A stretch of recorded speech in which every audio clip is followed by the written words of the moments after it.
Hello once again, everybody, and thank you for joining me here on this Wednesday, April 22nd edition of Bang the Book Radio. My name is Adam Burke, your host for the next 35 to 40 minutes or so as we talk about the NFL Draft with Thor Nystrom from Rotoworld. Got a lot of draft coverage over at BangTheBook.com right now for you to check out. Please make sure that you do that. Also, in lieu of the Bettor's Box tomorrow, we'll be talking some NFL Draft with John Ryan. So back-to-back days here, well, 3 days in a row, talking about the NFL Draft on Bang the Book Radio. We certainly encourage you to check out all of those different shows and encourage you to check out DSI Sportsbook. If you use that promo code BTB and the number 200, 100% deposit match bonus for the sportsbook, 100% deposit match bonus for the live casino at BetDSI. It's only a game until you bet it. And we bring on today's guest. That is Thor Nystrom from Rotoworld. Thor, great to chat with you again, man. How are you? Mr. Burke, awesome to be back with you.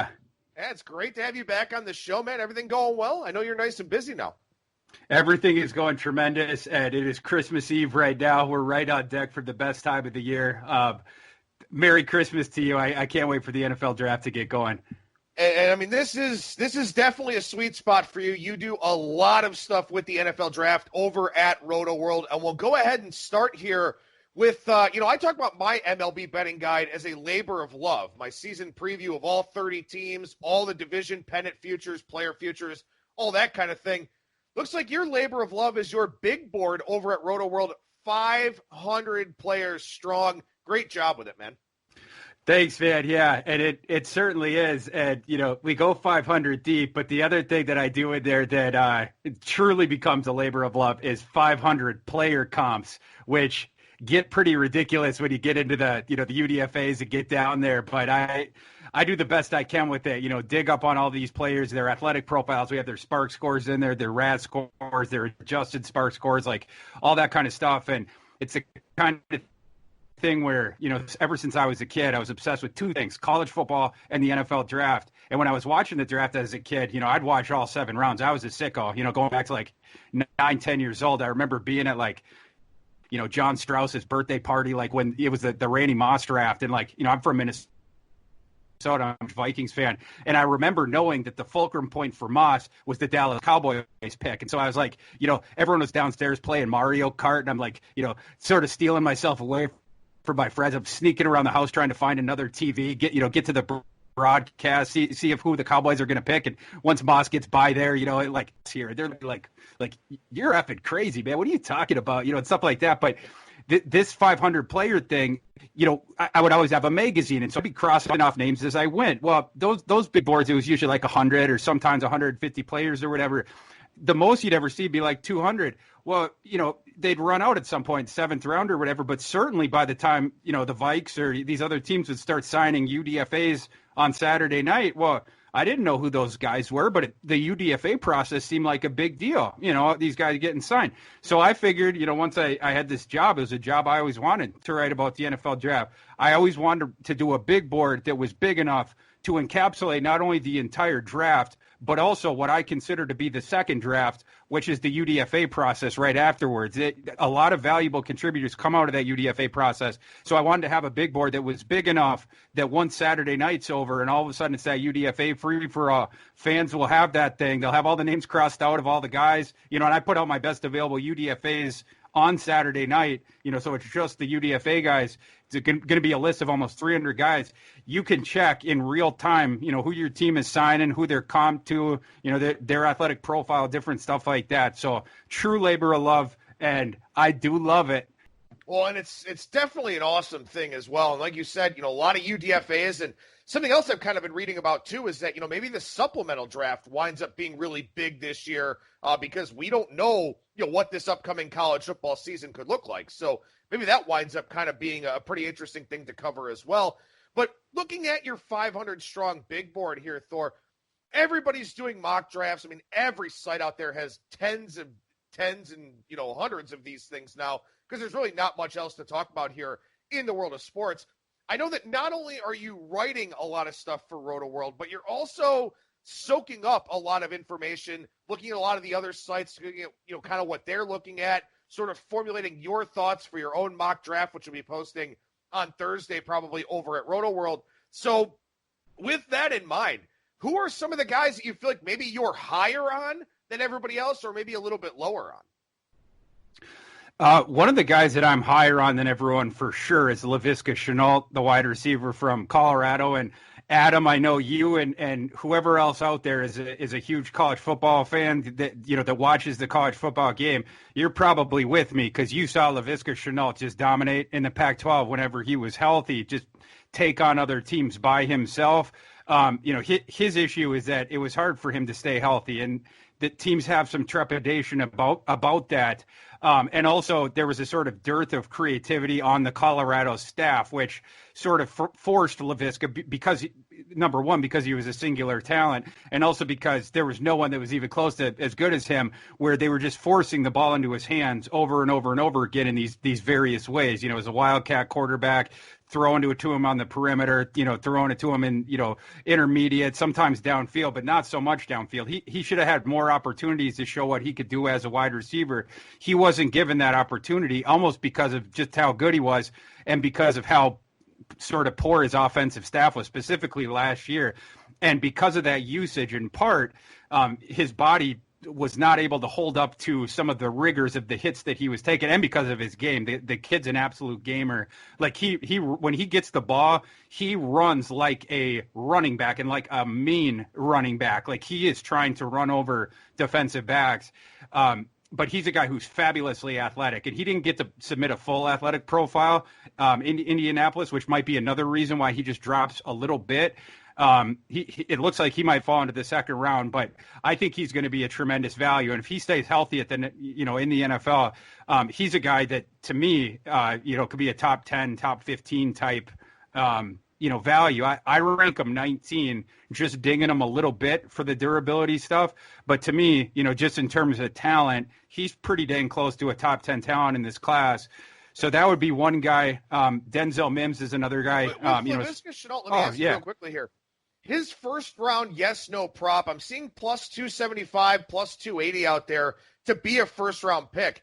Do you think a team with a first round pick will take him, or are those injury concerns just too big to overcome? So, in a vacuum, I all the way up until a month ago, I just would have said, yeah, absolutely, you should take those odds. I mean, just in terms of talent, him against some of these other guys, like he's more physically gifted than these guys, and he's also showing more on the field than a lot of these guys. His degree of difficulty was higher than a lot of these receivers that are around him. But the tide seems to have turned around, against him, where he's like sort of the forgotten guy amongst the top group of that receivers. And the health is a big part of it. And this sort of goes into the time that we are in with the coronavirus. And he, I think, is sort of a victim of his circumstance. And he was a victim of circumstance in some ways, just to being at Colorado. I talked about that with the usage. He's also sort of a victim of circumstance as far as just what this process was, because he wasn't able to get into buildings, and he wasn't able to get examined by, these various teams as doctors and stuff like that. And, we saw this with Tua, where, there was a bunch of rumors about, different stuff with Tua's health and stuff like that. And a big part of that was just because Tua wasn't able to get examined by each interested teams as parties, medical teams. And so they have to rely on a different doctor, even though that guy was a world-renowned hip expert. They have to rely on his word. Well, the NFL is already a paranoid league as is. And so, a guy like Laviska Shenault, if the NFL, these teams, they have to rely on some other teams' medicals, and they know he's been dinged up here these last couple of years. I think, you're going to be less inclined to sort of give him the benefit of the doubt, and you're going to be more inclined to just sort of play, things, you're going to be more inclined to play things risk averse. And Adam, you and I were talking before the show about, the way that this whole situation plays out during the draft, the way it actually manifests. It's going to be a crazy draft. It's going to be something we've never seen before. But I sort of anticipate that we're going to see less trades because they're going to be more difficult to complete. And a lot of the employees, the decision makers, are going to be off on their own. So, you have less heads in the room and stuff like that. But then also, in terms of talking about drafting guys that have these higher risk profiles because of medicals where you didn't have your own team examine them.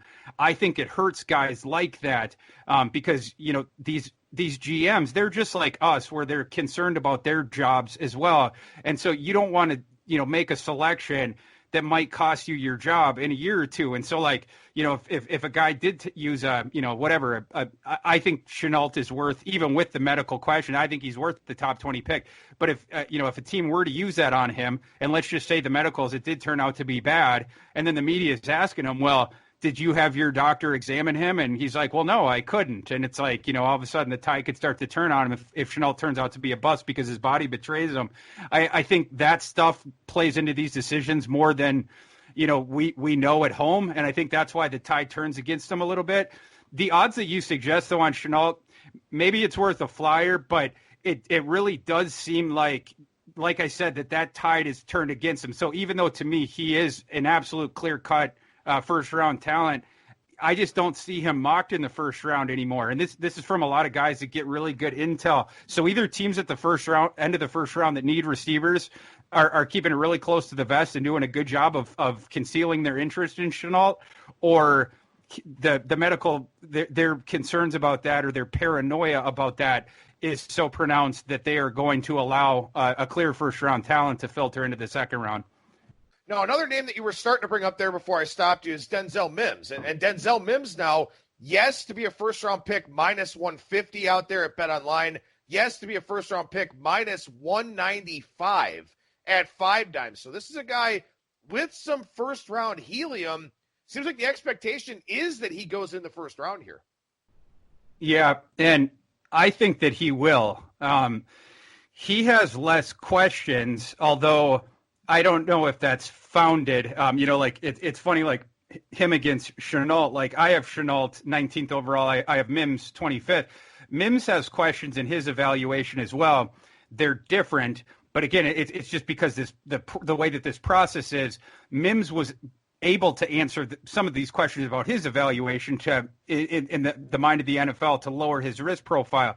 And what that was with Mims is, last season, well, starting in 2018, Mims is a really talented guy, but in 2018, Baylor had brought in Jalen Hurts. They sort of filtered their offense through Jalen Hurts, a lot of intermediate stuff. Hurts was playing in the slot. They were throwing it to him a lot. And Mims sort of like struggled in this role, and this new role that he was in, and he dropped some balls. He sort of played down a little bit. Last year, his game jumped back up again. But he was only really running 2 routes. All they really did with him was send him deep, run him fly routes, or send him on slants over the middle. It was literally just basically 2 things. And so he was running this pruned route tree. Well, so, going into the offseason, into his process, there was this idea of like, he's a guy that maybe he can't move as well laterally, because we either see him, running vertically, or else it's just that, the straight shots across the middle or whatever. So maybe he just doesn't have it in him to be able to run, more of the, a more diverse route tree or whatever. But then he goes to Mobile at the Senior Bowl, and he was just cooking cornerbacks down there in all kinds of routes. It was just, whatever you needed him to do was just destroying people. And then he goes to the combine and tests as a 95th percentile athlete at wide receiver at 6'3", 207. And so he was able to answer, all those questions about his evaluation. And sort of put some of that stuff to bed. The other thing about Mims is, and I don't think some people realize is, I see people nitpick Mims's game by saying like, I saw him push off a lot on tape, or, he has some drops, and some of this different stuff. What people need to realize is Denzel Mims is the only wide receiver. Think about this. He's the only wide receiver prospect in this class who did not have one catch off of a screen pass last year. He did not have one manufactured touch last year at all. It was literally just stuff downfield or else stuff over the middle.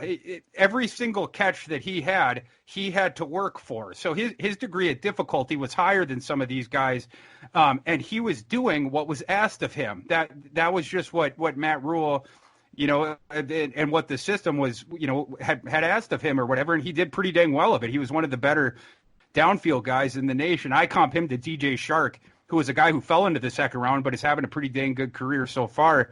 And a guy who also had a very good athletic profile as well. So I do think that Mims goes because, at least perceptually, he has a lower risk profile just because you have everything there as far as the athletic profile stuff. He doesn't have the durability concerns. Shenault was a better player in a vacuum, just apples to apples when they were on the field. But, that stuff with the durability stuff and the NFL's paranoia, I think that's why Mims has moved above him, at least perceptually. Since we're talking about wide receivers here, let's go ahead and talk about the top three here, the class of the wide receiver group. You've got CeeDee Lamb, you've got Jerry Jeudy, you've got Henry Ruggs. And if you look out there in the marketplace right now, first wide receiver drafted, CeeDee Lamb, minus 120. That's one of the numbers that's out there. You've got another minus 120 out there at 5 dimes. So the same number at BetOnline and 5 dimes. And also you've got exact order props out there at BetOnline for the order of Lamb, Jeudy, and Ruggs. That order specifically in terms of the order of them being drafted, plus 230 to go Lamb, Jeudy, Ruggs. Jeudy, Lamb, Ruggs is plus 260. Lamb, Ruggs, Jeudy, plus 600. How do you sort of see these top three wide receivers shaking out here? The one that would be interesting there as far as like if I was going to take a flyer, I think the one that you just mentioned that I would take a flyer on, I think the one would be Lamb's, Ruggs, Jeudy, just because of the odds. Because you said that was plus 600, right? Yeah, Lamb, Ruggs, Jeudy at plus 600. Yeah, if there was one of the, I mean, because perceptual. Lamb definitely the first wide receiver off the board? I think that there's a good shot. Of course, there's a shot that Jeudy could go as well, but there's no shot that Lamb is the third one. Whereas I do think that there's a shot that Jeudy is. There is a shot that Ruggs goes before Jeudy. I don't think that there's a great shot, but I do think that there is a chance. Ruggs he's got a card to play that not many people who have ever entered the NFL do. That high octane athleticism, that 4.2 speed. He's got the Tyreek Hill thing going for him. And the other thing that Ruggs has, I don't know if a lot of people realize this about him, he has the second biggest hands in the wide receiver class of all these guys. I mean, you think of all these freaks we have in this receiver class, one of the best receiver classes of all time. We have guys in this class who are like 6'6", 220. We have all these just monsters. Henry Ruggs has the second biggest hands of the whole class. And not only that, he only dropped like 1 or 2 balls last year. Like he really doesn't drop balls. At Alabama, they threw the ball a lot more to Jeudy. But Ruggs is just an insane athlete. And if people out there have seen Ruggs' high school basketball highlights, he has a dunk reel where he's just like, it looks like a video game. He's just like dunking over people. So Ruggs is a little bit less refined. His routes aren't as good, but I cut him a little bit of slack for that because my whole thing is like when you're running in the 4.2s, it's a little bit harder to have, the fancy footwork and slow yourself down a little bit because you're moving faster than the speed of sound. You know what I mean? Like it's just a little bit harder. But I could see a scenario where, where Lamb goes first. I think that is, the favorite outcome. I would be a proponent of that. And that, that Ruggs could potentially move ahead of Jeudy. I do think Jeudy probably is the second guy to go, but Jeudy did not have the best process. Lamb had a great process, but Jeudy didn't have the best one. He went to the combine, didn't test very well. He had a weird thing with the Star of David necklace, and then he explained it later on. It was okay, but like at the time it was weird for people, and there's stuff like that. And then there was a report that just came out about a surgery that he had a year ago or so, or 2 years ago that we hadn't known about before. It doesn't look like it's something super serious, but there's just been a couple more things with him that, heading into the process, he was just a bit higher, and a couple things have dinged him just a little bit. And again, Ruggs has that sort of thing where he has this trump card where you call him a field tipper because even on plays where he is not involved, you have to account for Ruggs every time. He moves the safety back every single play. You need to know where Henry Ruggs is at all times because he gets downfield so quickly and he catches the ball if you put it in his vicinity. So I could potentially see a team saying, if Lamb goes first and then it's you say like, Adam, you want to talk specifics. Like, I think there's a chance that the first wide receiver off the board, it could be, it might not be till Vegas at 12, we might get the 4 tackles off the board. The fourth one might be the Jets there at 11. I know Cleveland's going to take one at 10. they might be the third one, especially if Arizona at 8 takes one, right? Like, I'm pretty sure the Giants at 4 are going to take one, so that'd be number one. Assuming the Dolphins and the Chargers go QB, one of them might take a tackle. Has been a rumor, but if they go QB, you're going to get potentially the second tackle there at Arizona. But we'll just say either way that by the 8th pick, 2 tackles are gone. The third one's going to be gone at 10. I think in that scenario, almost assuredly the Jets take the 4th one because we have the big 4 tackles in this class, and they badly need a tackle. So you would almost sort of be forced to there. Well, in that scenario, the first wide receiver off the board, in that scenario, it would be probably at 12, unless a team like Jacksonville decides to eschew what is probably a bigger need at other position, or a team like that. But, Arizona's already traded for a receiver, and stuff like that. So I think that there's a decent chance that the first receiver off the board, it's around that 12th pick. I would assume that Lamb, just because I think he's a better prospect, and like I said, better process. The careers of the two guys were very similar, but I just think he, slightly better there, slightly less questions. And then the next pick there, San Francisco, that might be the next receiver. Well, it gets kind of interesting there. Would you go Jeudy? Would you go Ruggs? It gets kind of interesting there. So, yeah, at odds like that, I don't know on a prop like that if I would just go with chalk, I might take the odds and on a smaller bet and just try to play the odds. Yeah, and as you take a look here, you got CeeDee Lamb over under 12.5, kind of seeing the same number for Jerry Jeudy out there, 12.5. The juice is different, though. Lamb's juice up in the minus 200 range to go somewhere in the first 12, and as you mentioned, 12 probably the landing spot for him. If Kyle Shanahan's got a choice between, Jerry Jeudy or Henry Ruggs, that's really interesting because does he want the route runner, the guy that you figure Garoppolo can maybe get the intermediate stuff to, or do you want the home run hitter in Ruggs, who's also got the really big hands and maybe a guy that can kind of, sort of grow into that profile? Should be really, really interesting to see how those wide receivers shake out. What about the quarterbacks? We know Burrow's going 1, barring some sort of completely strange and odd circumstance. Is Tua the second quarterback off the board, or is it Justin Herbert? You just mentioned you think that, this may be a more conservative first round in terms of trades. So maybe we get, the second quarterback taken at 5, something like that. Maybe somebody trades up to take the Giants pick at 4. But right now it looks like Tua going 5 is what the betting market thinks. What does Thor Nystrom think?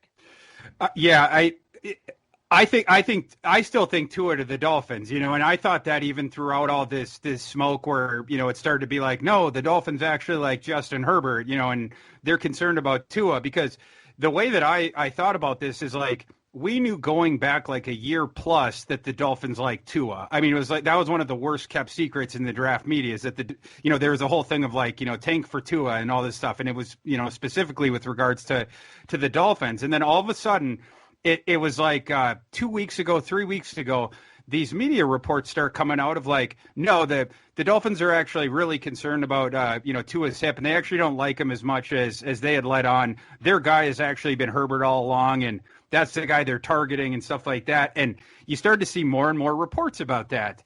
And, and so it was really strange because it's like, okay, well, so either that's true and the Dolphins have just horrible leaks in their organization, because all they had to do was shut the hell up and everyone would have gone into the draft assuming that they loved Tua, because that was the narrative the whole time. All they had to do was just not leak it, and Herbert just would have fallen to them. Or they're the dumbest organization in the world, and they have evaluated for whatever reason Herbert to be their guy, but they let this secret leak out, which would allow a team to hop them. So you think, what's the more likely scenario? That they are such a poorly run organization that they would flip the prospect that they had liked, all the way through up until the last couple of weeks before the draft, change it, and then start telling all of their media contacts, or that they still like Tua all along, as we knew, and that they let this out because they want Tua to fall to them without having to trade up. it seems to me that one of those scenarios is way more likely than the other. But I guess we'll find out how well or poorly run the Dolphins are when we tomorrow night, So you got Tua under 5.5 minus 160 or so. Same thing to be the second quarterback drafted. That makes sense. 5 to Miami makes sense. I don't know if anyone's going to trade up ahead of Miami to get him. I don't really necessarily see that being the scenario. Some people think maybe there's a chance that somebody takes the Lions pick and takes Tua, but I don't really see that being the case. Herbert, the third quarterback drafted, minus 150. That makes a lot of sense. What about Jordan Love? I mean, how do you think teams are kind of viewing this guy where you've got over under 19.5 as his pick, over 19.5, pretty heavily juiced, minus 190. So the expectation here that Jordan Love not taken in the first 19 picks of the first round, that sound about right to you? So what are the odds of going below 19.5? So 20 or lower. What are the odds on that? The odds of going over 19.5, so 20 or higher here in 20. And see, the language is always such a pain in the ass here for the draft because you think under and you think, well, that means he's going to go later, but actually pick 20 or higher in this case, minus 190 on Jordan Love. Okay.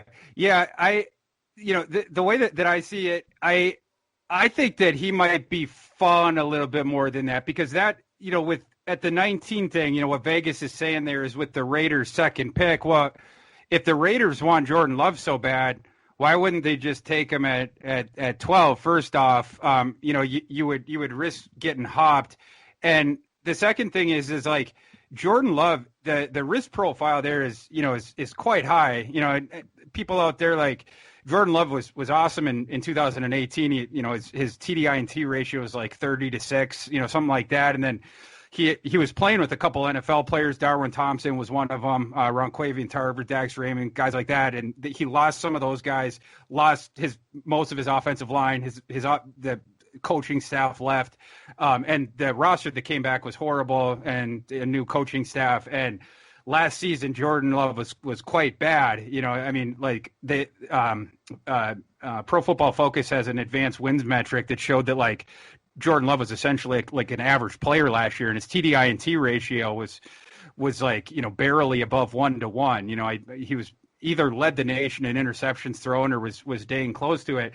He already had some raw elements to his game, and then last year, the decision making and the processing of the field, he got some really, really bad habits ingrained into him where he was trying to like take on the whole weight of the world, some plays and then, other drives, he was just really frustrated and it was just like his brain was melting down.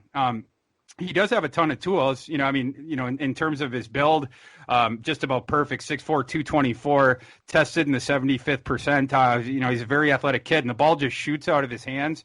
But again, the decision-making process is sort of playgroundy, and the NFL doesn't really suffer that, so it's going to require work.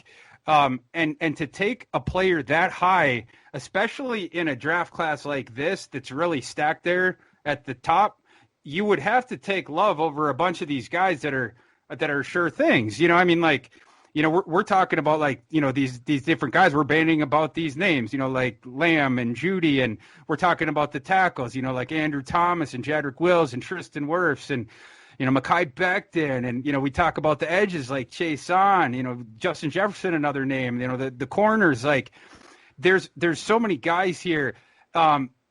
Sure, there's going to come like a point of demarcation with Love where it's worth it. But for me at 19, I just don't know about that. Like the Raiders got a couple guys. They got Carr and Mariota. And I think that they're getting pretty close to their contention window. They seem to be an organization, at least recently, under Mayock and under Gruden. They have been taking guys from these established programs. Like, I have this joke where like it's like Clemson and Alabama. Like, half their picks are from there or whatever. Which, by the way, going back to the prop pick, maybe that's more a data point of like Ruggs or Jeudy, with that 12th pick or whatever. But although I suppose Oklahoma is also a blue blood, but the Raiders have been sort of going that way. And so, just in terms of like, would they sort of take him above what myself and some of the other guys that do this for a living think that Love's range is. Well, maybe they feel that they're that desperate and they feel that like Carr just absolutely, or Mariota, that absolutely they cannot roll forward with him after this season. But I don't know that they would send that message to their roster by going that way. I'm not sure that that's the right decision for them. I tend to think that Love is going to go in the 20s, but that's just me. You know, it only takes one team, and the second that Justin Herbert gets taken, Love is sort of on the clock. You know, so I suppose that's where the thing about him going in the teens comes in. But it is a good number by Vegas. You know, that's about where you'd set it. But I don't know about the Raiders taking him there with that second pick. Because, anyway, I don't know why you just wouldn't take him with the first one to guarantee him if you like him that much. All right, so let's talk offensive linemen here because, as you mentioned, I mean, there's a pretty good chance that we've got, 4 tackles taken here in the first 10 or 11 picks. For the longest time, Tristan Wirfs was the favorite to be the first offensive lineman drafted, and we all kind of expected that at 4 to the Giants. But now Jedrick Wills the favorite, minus 110 out there at BetOnline. You get his draft position over under 8.5, under 8.5 at minus 205. But that looks like a pretty easy bet to make here at this point in time, with probably 2 tackles coming off the board in the first 8 picks. Andrew Thomas, his draft position's kind of moved around a little bit right now, over under 10.5, minus 165 to be a top 10 pick. Of course, you got Mekhi Becton, kind of the project, but the athlete guy. Looks like his stock kind of falling a little bit to maybe go 11 there to the Jets, as you mentioned. Over 8.5, minus 380 on the chalk there for that one. So how do you kind of rank these offensive linemen, and where do you sort of expect to see them going? I like that Andrew Thomas pick in the first round, or in the top 10. I because I do think that there's a really good shot that the 4 guys go in the top 11, and I don't see Andrew Thomas being the 4th one to go. I think, to me, I would sort of see his floor as being the Browns, and I think he's a great fit for the Browns because the Browns need a left tackle specifically because they spent all that money on the right tackle. Thomas is the only guy, to me, in this class of the 3 that projects cleanly to the left side. Jedrick Wills played right at Alabama. Wirfs played right at Iowa. He slid to the left for a few games last year because the left guy, Alaric Jackson, he got injured for a little bit. But outside of that, Wirfs played right his entire career. And, he sort of lacks prototypical length for the left side. And then Becton, he sort of flipped around in Louisville's offense, but he doesn't really have the movement skills to cleanly project to the left side long-term in the NFL, and guys that big, like, I just wouldn't want him there. He seems like a much cleaner fit to the right side. So I think Andrew Thomas's floor is probably 10. I usually like with the props to take the plus side of it, and get better, than even money or whatever. But of the odds that you threw out there, that's the one that I like the most. All right, let's just jump around here with a few other positions and kind of do some yes/no first round type stuff. Last year, for those that don't know, we had you on for the draft, and you were really, really stumping for a tight end. You were really stumping for TJ Hawkinson. Do we get a tight end in the first round here? I've seen that in the plus 400 range. Does somebody make a reach for a tight end, or do we just not have a guy close enough to the first round here?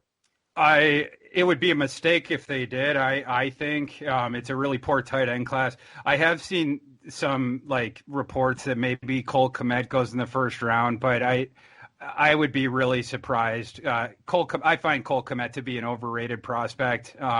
Watching his tape, he just doesn't block, and as a receiver, I talked about Denzel Mims had no manufactured production.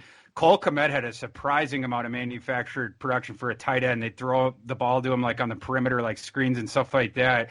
I just find him to be an overrated prospect. He's a guy that moves though and looks like a first round tight end. So, but could he slide in there? I would be really surprised. I would take the no on that one, but the odds just aren't there. That's a stay away for me. All right, what about DeAndre Swift? I'm seeing first round, yes, a first round pick minus 105 at 5 dimes. I'm seeing, yes, a first-round pick, minus 135 at BetOnline. So some difference of opinion, maybe some different exposure between those two books. Does somebody take DeAndre Swift? I mean, he's probably the only first-round running back in this draft class, right? So does somebody take him in the first round?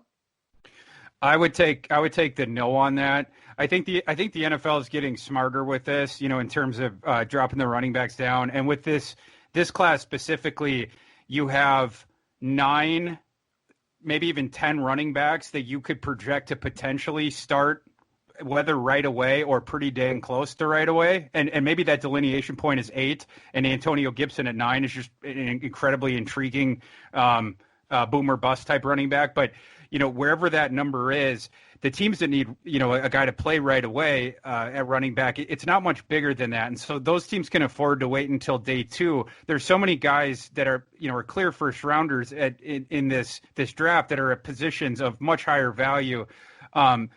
I would just see waiting. The only team that I could really see doing it would be like Miami, because they'd be like, oh, we got 3 first-round picks and YOLO, we'll just use the third one and, sort of take the flyer there. But even with them, like, why would you do that as opposed to taking one of these receivers, or like, taking a corner, or taking one of the, taking an offensive lineman there? I just, and by the way, I don't think that Swift is the best back in this class. I think that Jonathan Taylor is. Not that Taylor, I'm saying that he'll go above him, but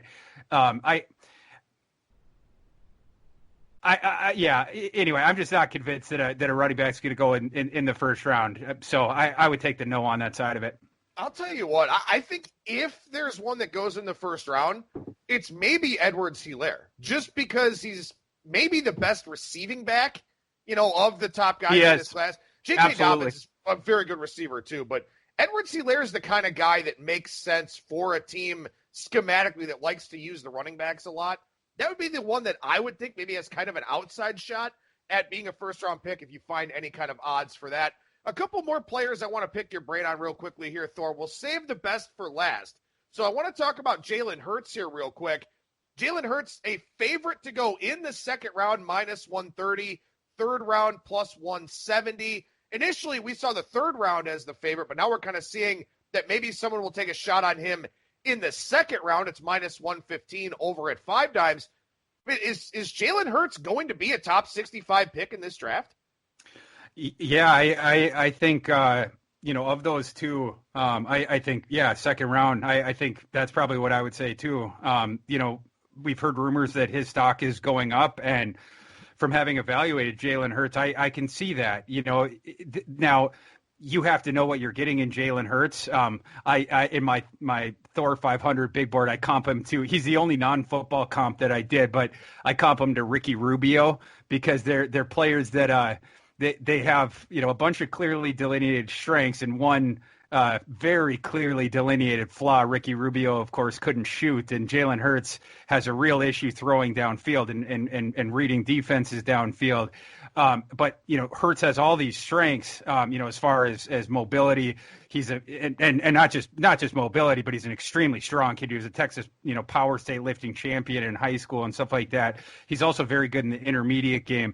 And so, like, a team will have to talk themselves into building an offense around him that would sort of be like this, going back to a term that the Texans used a couple years ago, but like an exotic smash mouth type, old school, new school, hybrid type thing where you could run a spread up tempo, run heavy, where it's like, a lot of runs and then a lot of play action, a lot of RPO type stuff that would kind of look like, the stuff he was doing at Alabama, and kind of look like the stuff he was doing at Oklahoma, where it'd be, maybe you got a big back next to him and stuff like that, and, you're hurrying back to the line, and then you got a couple good receivers. And what Jalen Hurts is really good at as a passer, there's two different things.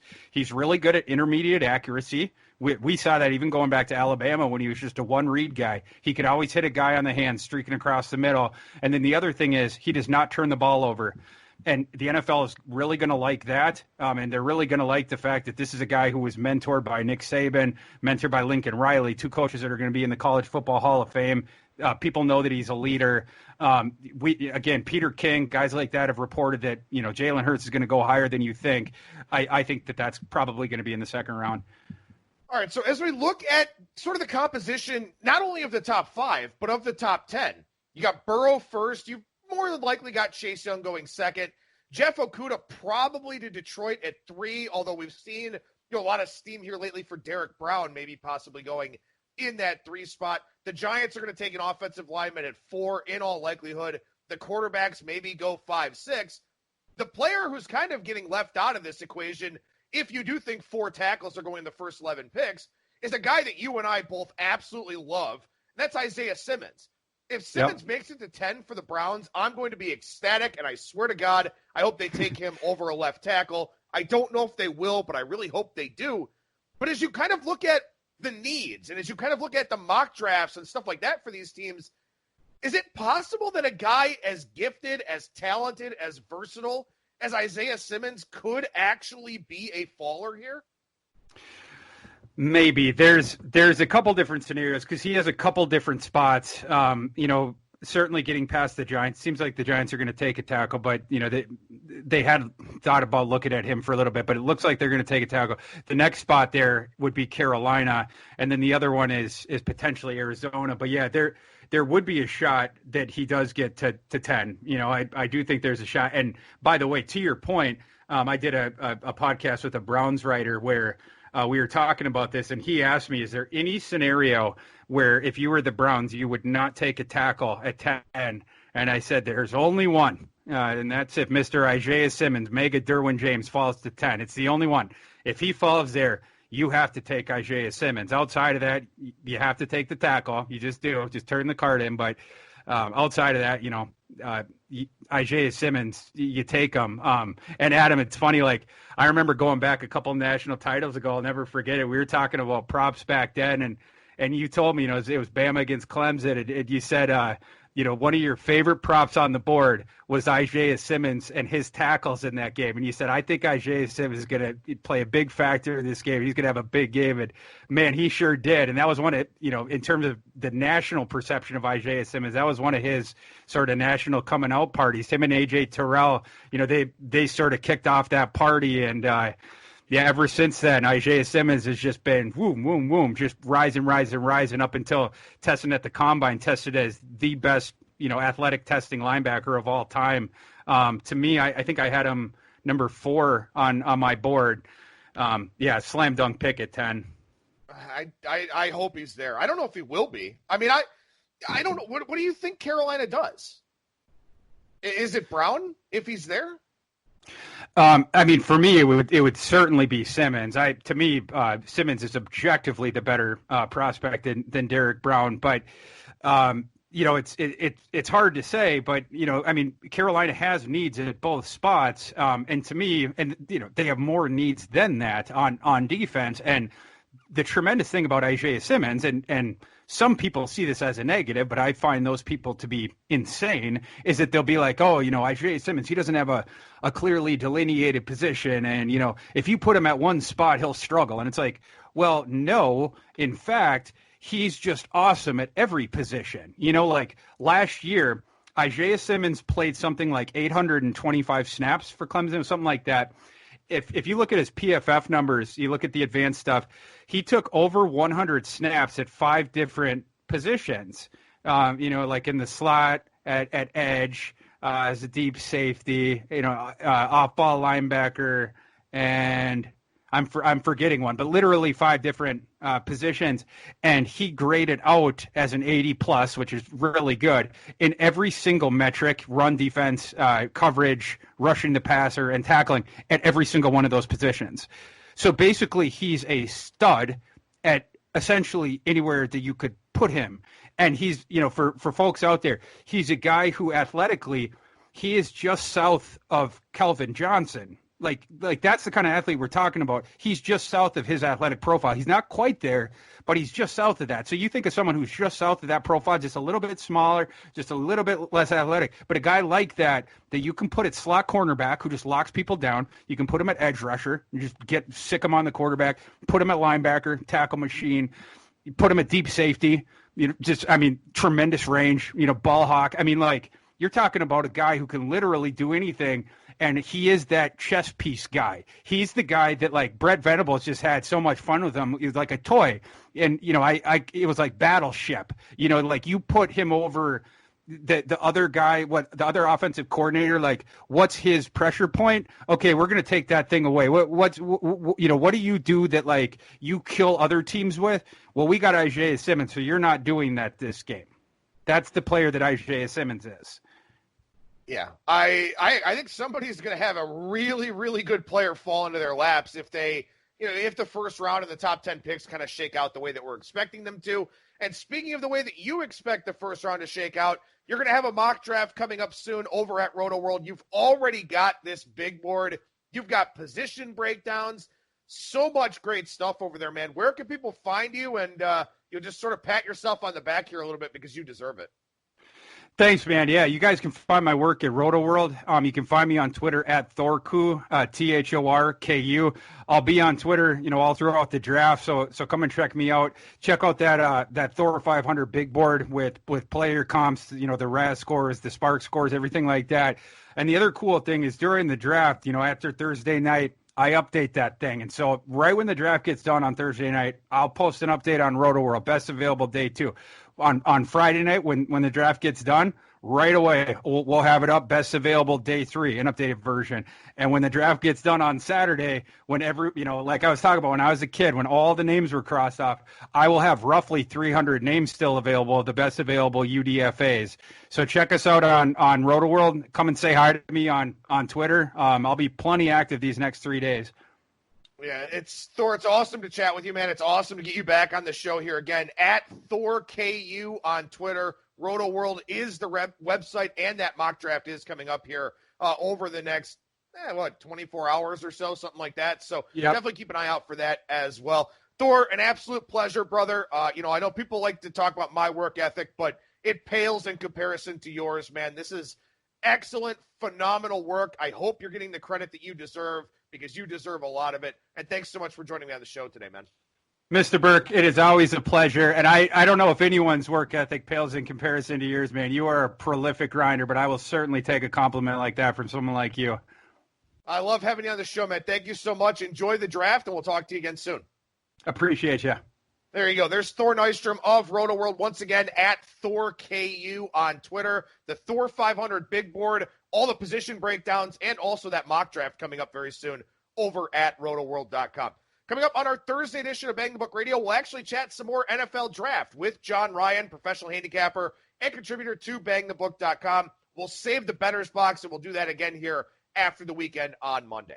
That'll do it for me. Thank you so much for listening, everybody, and I will talk to you again tomorrow.